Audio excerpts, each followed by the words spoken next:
The competition in the 7-inch Android tablet market is getting more and more fierce as companies attempt to lure in customers with rock-bottom prices.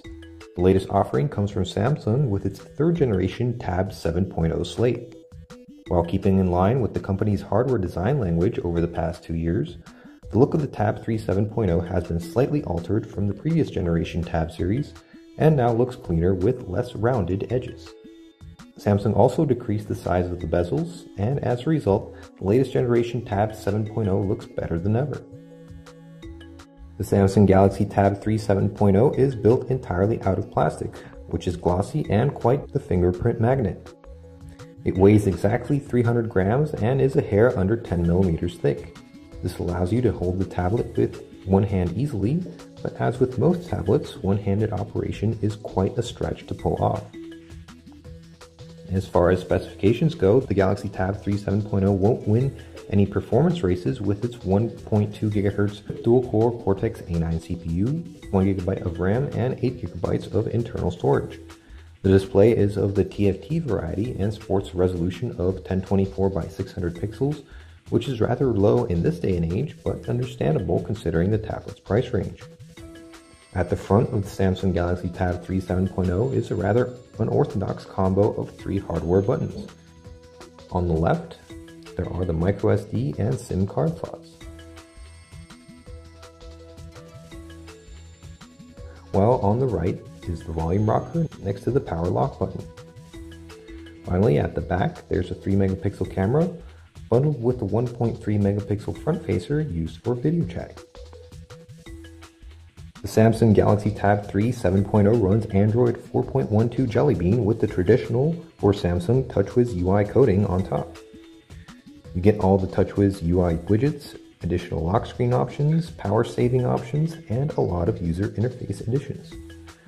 You can predefine and launch an app right from the lock screen. There you can check out the weather and news reports as well.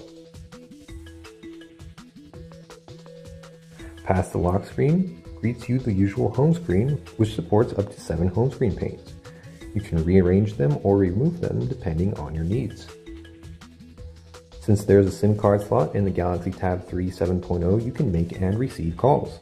The Dialer app works just like any other Samsung device and supports Smart Dial. S-Voice, the company's virtual personal assistant, also comes preloaded onto the tablet. It allows you to place commands for opening apps, making searches, placing calls, and even sending messages. The Samsung Memo app and its accompanying widget allows you to quickly save memos. Sadly, the app has been limited to text input only and drawing isn't enabled.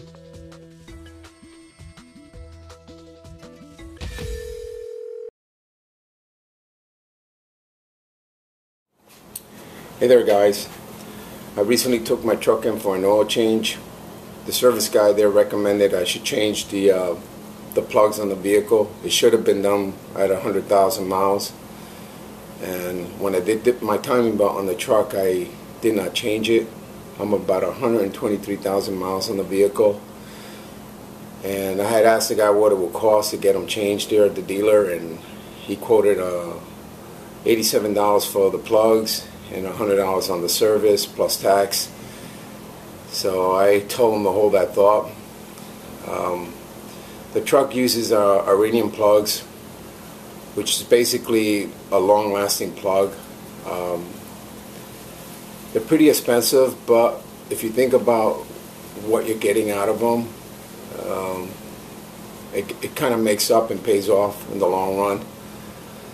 My suggestion is to try to always get the plugs that are recommended for the vehicle. If you're doing aftermarket, do a little research on it. I read on the forum some guy used some Bosch plugs, and it turned out that 3 months later he started having engine issues, and when he took the plugs out, the plugs were burnt.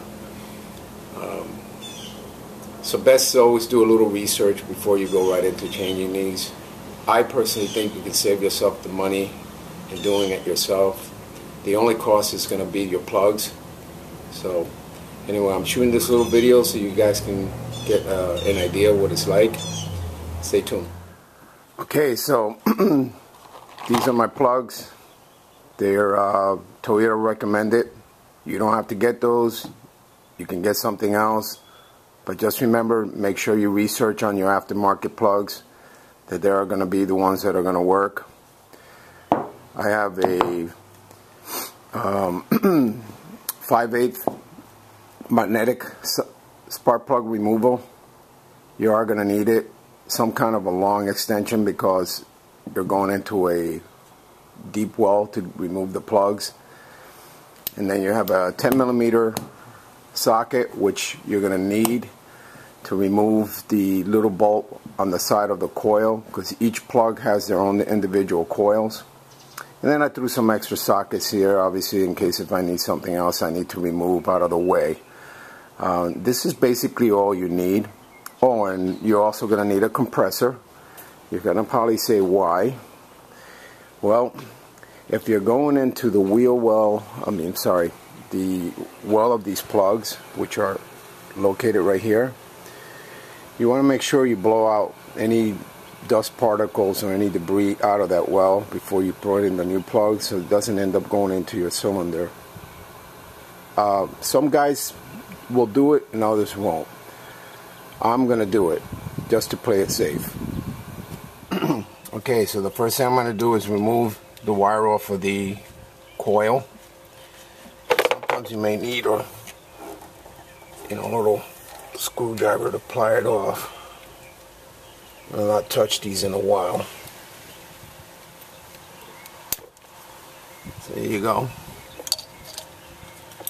And I'm going to do one plug at a time. I don't need to take them all out and then start dropping plugs in. So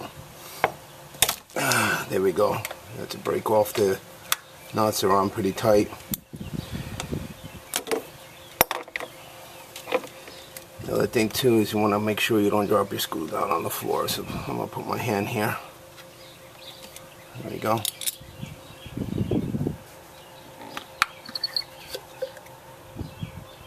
Here's your boot. That's what it looks like with the coil. Alright. And I can see the plug from here.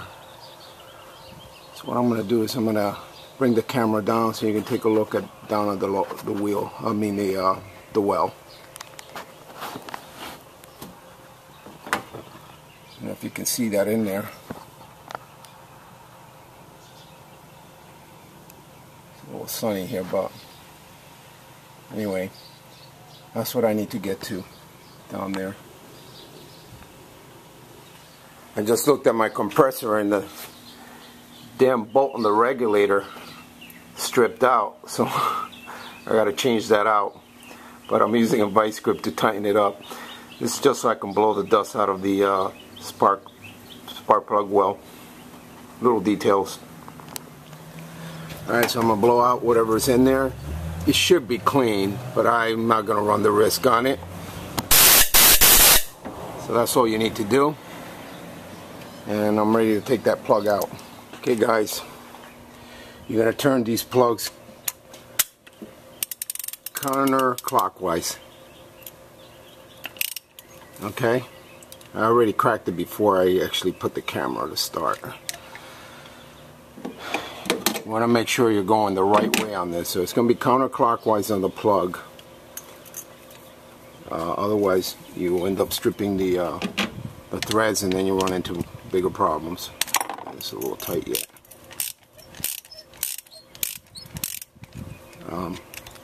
And it's always best to have a good spark plug removal.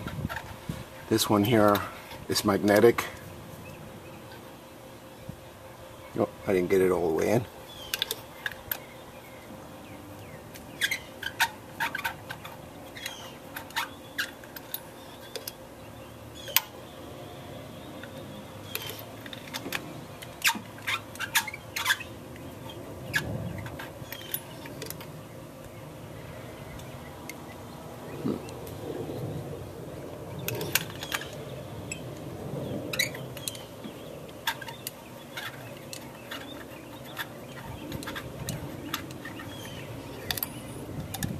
There we go.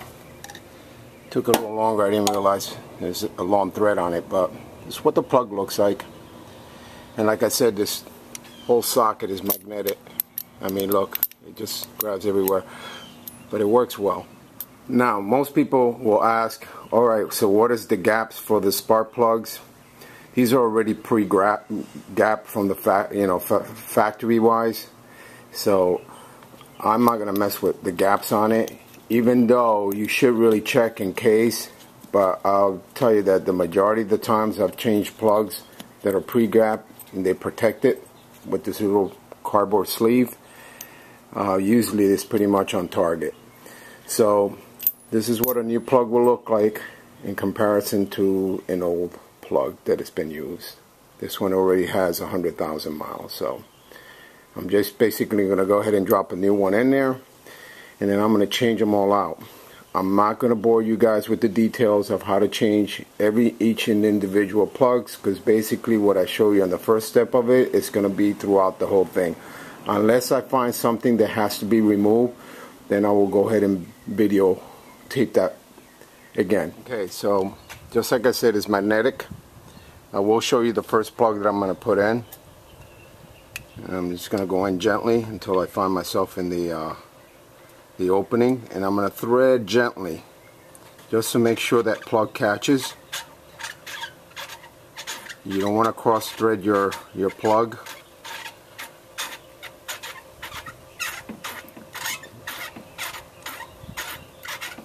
It's a long thread.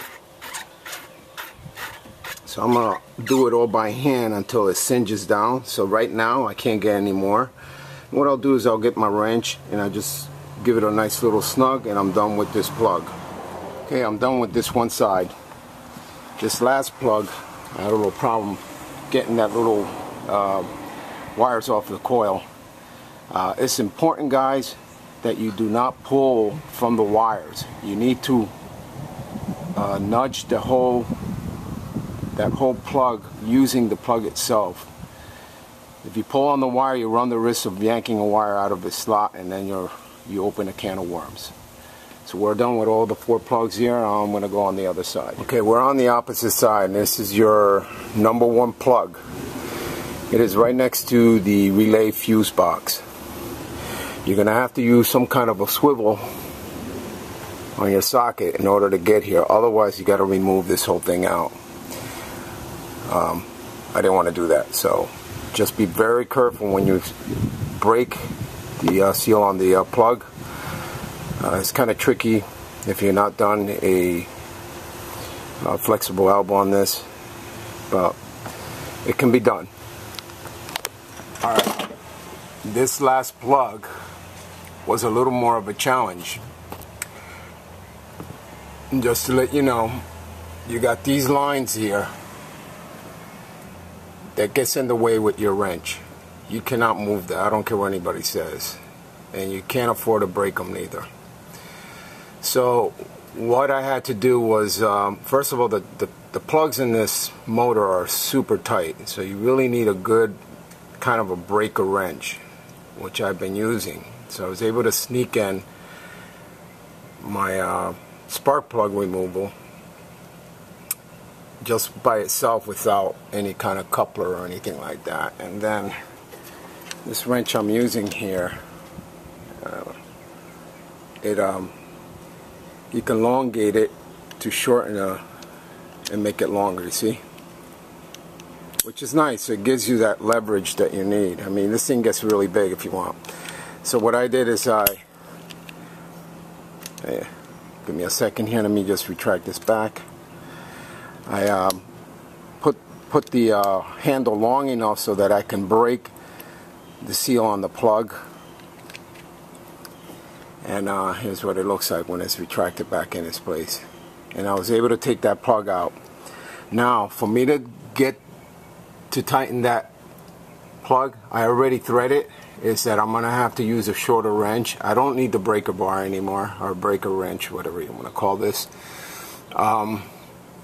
to tighten it down, and then I have this plug left to do. I chose to do the last one because I kept looking at it as I was doing the first 2 ones in the front, and I said, man, that's going to be a little challenge. But you know, with persistent, I was able to get it out and stuff. It's doable, guys. This is not like, you know, painting Picassos or anything like that. You just got to take your time, make sure you do it right, and you can save yourself a lot of money. Truly save yourself a lot of money. Oh, one more thing I didn't mention. When you take the boots out, do please inspect them at the end. Make sure they're not cracked or dry rotted from the heat. I've been using the compressors to blow the end part of the coupler. Yeah, I'm gonna come over here and show you what I'm talking about. This is what it looks like, what you're basically going to be taking out. This end part here, for some reason, it gets filled with sand and dust particles, so I've been using the blower, the compressor to blow it out. And then I just kind of look at the end of the boot to make sure it's all intact and it's good. I don't know what these things cost, but just by the weight of it and stuff, it tells me they're pretty expensive. But that's it. That was the only challenge I found myself with the truck, trying to get the plug out. And besides dealing with the Florida heat here, but we've been able to do it. Okay guys, I'm about to start my truck up.